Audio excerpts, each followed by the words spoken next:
right, ladies and gentlemen, welcome to this week's edition of the Coach Shawn Witten Show. I'm Stacy Street along with Tony Briggs on WBEJ Radio, joined by Coach Shawn Witten, head football coach of your Elizabethton Cyclones. Coach, we'll talk first about the big first round win last week as Knox Carter came into Citizens Bank Stadium. And then we'll preview tonight's huge contest as we face the Anderson County Mavericks down in Clinton. Coach, last week came in, playoff atmosphere, coming off the first loss of the season. Go ahead and let's hear your assessment of the game after you've had a chance to digest it. Well, a tremendous effort by our guys. Really got off to a really good start. Had an opportunity to kind of, put the game out of reach with two goal line opportunities that we didn't get. We had an opportunity to go at halftime at 28-0. Ends up being 14. So, we got to come out second half. I thought we got stronger as the game went along. I thought we showed a great second half performance. And then, give Knox Carter credit. They did a great job. I thought they did a good job of, mixing up some of their play callings. But it was an overall great game, other than a couple early mistakes by us. Never really seen us go from the half-yard line back to the 39-yard line, end up punting. But, I thought it's our guys really understand that is an emotional game for Knox Carter for a lot of different reasons. But, obviously they had game plan against us really well. They prepared for us really well, and those guys really played hard. Tony and I talked before the game started last week on air about we can tell how this game's going to go at the very beginning of the game because, we'll see what the kids' attitude are. And, when they come out and I'm sure we didn't score as many as we wanted to, but the kids looked like they were there and they were engaged.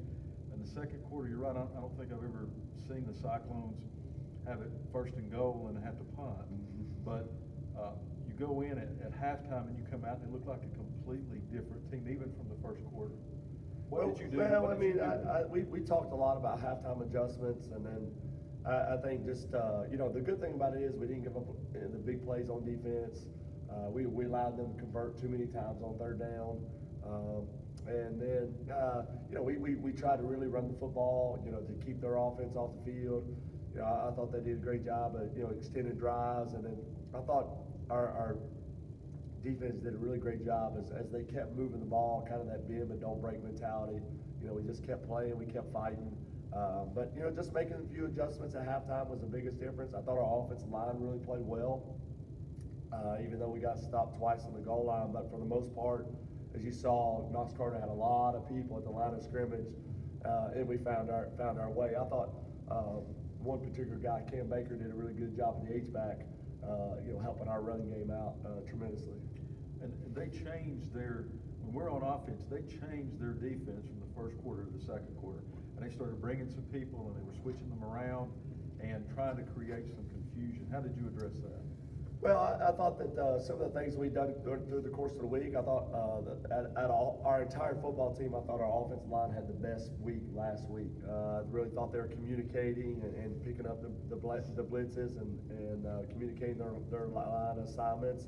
I thought two seniors in particular, they came in and did really well. I thought Corey Green at the tackle did really good. And then, the other guy, just Josh Hayes. I thought those guys did a great job on the left side of the line, allow us to give some versatility. We were pulling the guards and doing some things there. But, Corey Green did a phenomenal job with some down blocks and allowed us to get to the edge. We tried to insert Dry in the backfield at the beginning of the game to try to get him some more touches.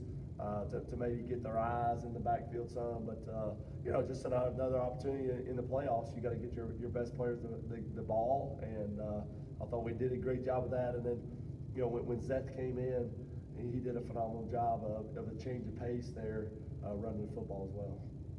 You go back and you look to us. Me and Stacy have talked about it. We even talked to you after the game. Eli Blevins being there, it was huge. That allowed you to take Cam back to more of the H-back, allowed you to take Dry in the backfield? Well, I think just anytime you get experience and a senior, and then for a quarterback, it's just about being comfortable, having his weapons, all of his guys there and in a good spot. But, Eli Blevins is a great guy that's got great experience, and, he stepped up, made a lot of plays for us. But having him back on both sides of the ball was a huge difference for us. I think the one turning point in the game was it was third down. It was in the third quarter. We put a blitz on. Their quarterback turns and runs, and he shucks it 3 yards behind the line of scrimmage. No intentional grounding, no sack, no lateral. That play right there seemed to flip the switch on this defense. It seemed like from that point forward, we pinned our ears back and said that's enough. Well, I think our guys realized at that point, sometimes you're not going to get a lot of calls, you think, in the playoffs. And, you just got to keep playing, keep fighting. But, kind of that, backs against the wall type mentality, you got to step it up. And I thought our guys did that in the second half. We created some turnovers. We were able to bat some balls down at time. But, at times we kept sloughing. We talked about that goal line play there, but we intercept the pass. Zach Walton returns it to the 9-yard line.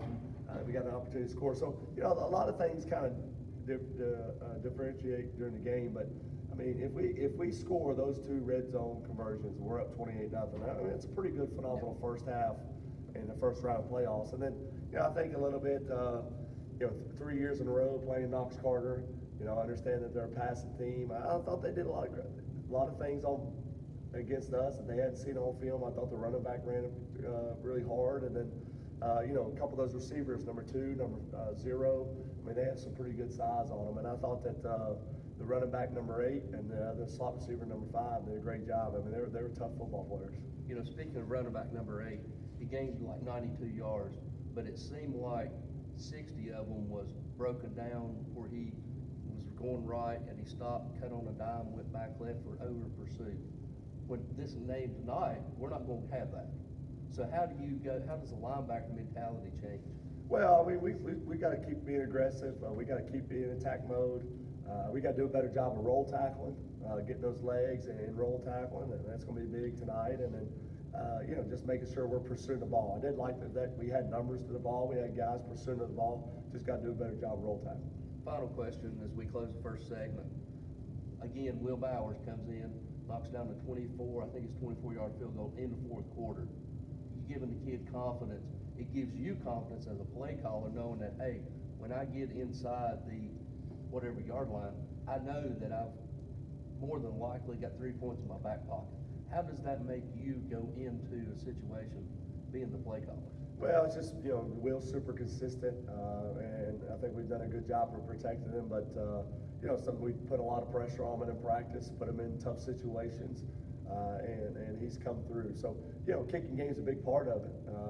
We've been involved in so many games, but, especially the kick he's made in the last little bit, a lot of them been on the hash, which are difficult angles. So, some of the things that he's had to make through the course of the year, none of them have been right down the middle. I think that just gives you a lot of confidence. It gives the team a lot of confidence that, we feel like, you walk away with 3 points, that's a big part of the football game. All right, ladies and gentlemen, that's going to do it for the first segment as we recap the round 1 win against Carter Hornets. When we come back after these words, we'll preview tonight's contest as we travel down to Anderson County to take on the Mavericks. All that to come after these words. All right, ladies and gentlemen, welcome back to the Coach Shawn Witten Show. Coach, going back to Anderson County, seems like this is the 7th consecutive year we played them. I know it's not, but it seems like maybe the 6th consecutive year we played them. Every one of us been down there except for one here at home. How does this year's team differentiate from last year's team, and even going back, how does this team differ? Well, I think that, every time you go to, it's a tough place to play. It's obviously, we've got tons of respect for Anderson County, how they've kind of built that program up. And they got, really good football team. It's amazing that, they can graduate as many seniors as they did last year and kind of rebuild this thing. They reminded myself a lot of our team last year. Life without Martinez, you got to figure out, what's your identity. And so, new quarterback, new pieces. They've kind of puzzled together. They start out 0-3, but I thought they've really beefed up their schedule. They've played some teams that are really tough, just like ourselves. Knox Powell and Science Hill, and and Knox West and Bearden. I mean, those are some upper echelon teams that are 5A, 6A football teams. And so a lot of those teams, you talk about Bearden, Knox West, I mean, they're still playing, and Knox Powell's still playing. But it's just it's a different team we're facing, and just just anytime, more times you go play, hopefully you're going to get a better result. But we've tried to gear our guys ready that you're trying to survive another week, and we know how tough it's going to be. All right, going into on the offensive side of the ball, you spread around. You've had Dry in the backfield. You've had trips. You've had Zep running the ball. What do you want to do? How do you want to attack this Maverick style defense? Well, I mean, the biggest thing that matters to me is we got to take better care of football. I mean, we talk about a game 2 weeks ago. You have 3 turnovers. We end up getting 2, but we have 3. Just I'm reminded that a punt and an incomplete pass is not going to lose this football game. So I mean, we've got to take better care of the ball. I mean, know where we're going with it, running the ball. Receivers got to do a good job there. I mean, I feel like in a lot of ways we have, and we understand that it's a shared experience of keep preaching, keep harping on it. But there's nothing on offense. There's a lot of things you want to do, but if you don't take care of the football, all those other things don't matter. Yeah, you're exactly right. And now flip over to on their own offense. They got Moot. He is a Mr. Football finalist. He runs downhill behind his pads, 112 mile an hour as fast as he can go.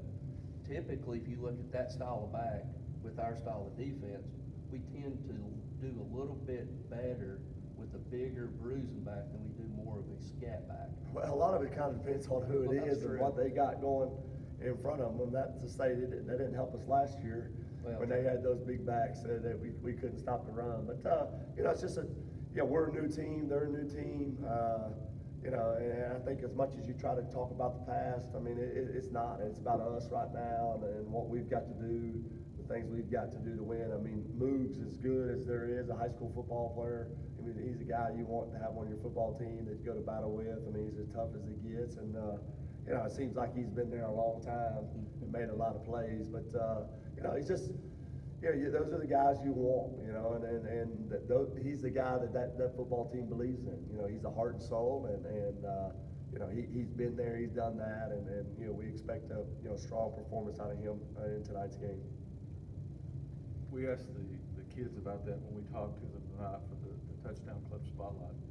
The one thing that's always stood out to me with Anderson County is they want to come out on the very first play of the ball game, offense or defense, and they really want to try to drive you in the ground. They attack the whole ball game, but they really want to come out and set the stage. How do you address that as a coach to let them know, hey, you can't take that first play off or any other play after that? Well, I mean, the biggest thing with Anderson County is they've done a great job of trying to get their program up to be in the standard. I mean, especially going in this week, they're the defending champs, and they've done a great job of trying to get the physicality, and they've had those brand of people come through, and we just in all areas, from the linebackers to skill guys to the O-line, D-line. I mean, it's a physical football game, and I think they've done a great job of elevating that part of it, even from the skill side.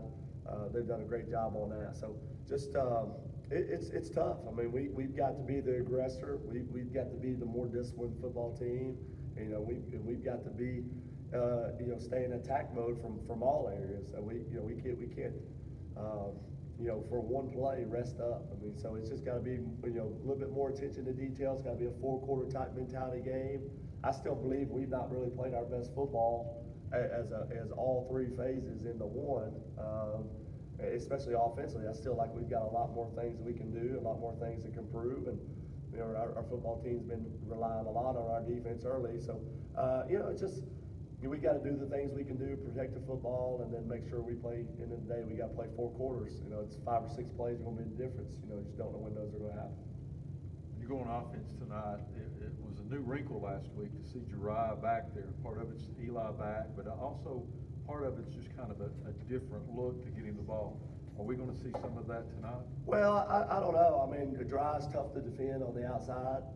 He draws a lot of double teams. He draws a lot of bracket coverage. I mean, he's obviously a guy that regardless of where he's lined up, they got to know where he's at. But I think it just goes back to what you do with your best players. 2 weeks ago we saw what they did with Quillen. You see what they're doing with Moog. I mean, it's just about finding ways to get guys the ball. Obviously, Dry's not as big as those guys in the backfield, but he does have the home run speed, and he does draw attention to kind of help the other things out. The other biggest part of it is, Zeth and Holzer and Landry, some of the guys you talk to, they're a big part of our linebacker group. And their first responsibility is they got to play defense, and so we feel like started the game last week. We wanted to make sure when do we move them back? When do we put them back there? It's like, all right, we're going to go ahead and start with it. We're not going to wait on it. And I thought he did a great job.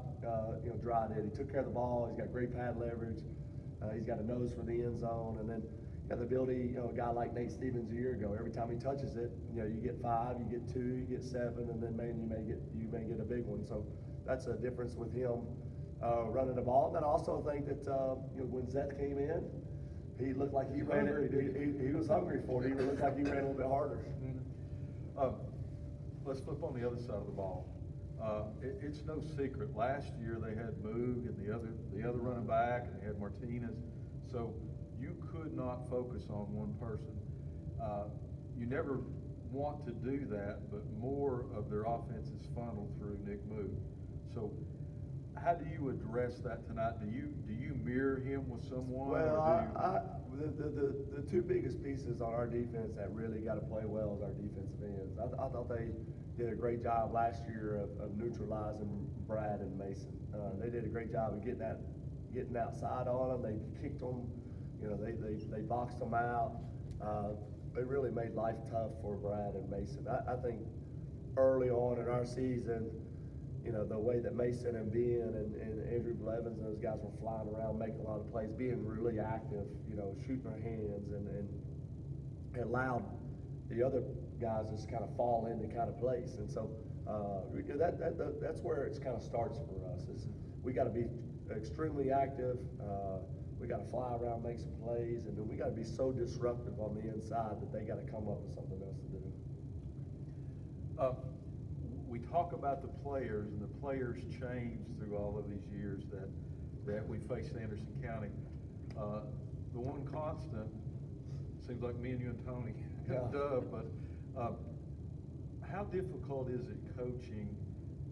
I know you face the same conference opponents, but when you get into the playoffs and you get with so much on stake, and you've got respect for the program, you want to be better than the program, you want to protect yours. How difficult is it as a coach to go up and say, all right, we got to go down here again and face this same team?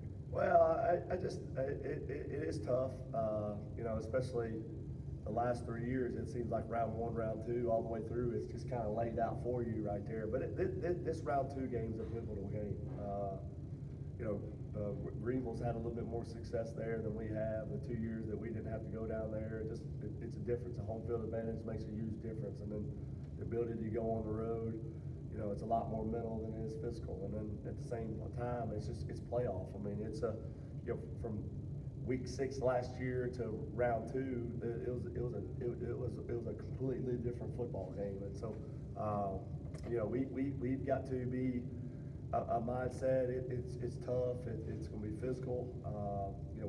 We've got to play our style of football there, and we know it's going to be a really tough football game. And we talked about it, just 4 quarters,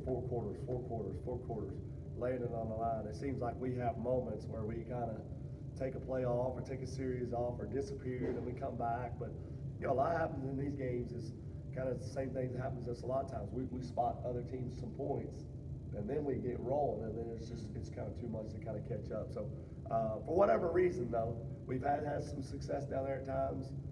We have played really hard. We're 1-3 in that environment down there, so hopefully tonight's game will be a different outcome. All right, ladies and gentlemen, there you have it. The last word from Coach Shawn Witten about tonight's big second-round game as the Cyclones are here in Clinton, Tennessee to face the Anderson County Mavericks with hopes of moving on. Tony and I will be back after these words from our sponsors. We'll have our pregame for tonight's contest, and we'll have the kickoff at 7 p.m. from Clinton, Tennessee, as your Elizabethton Cyclones travel to face the Anderson County Mavericks. We'll be back after these words from our sponsors.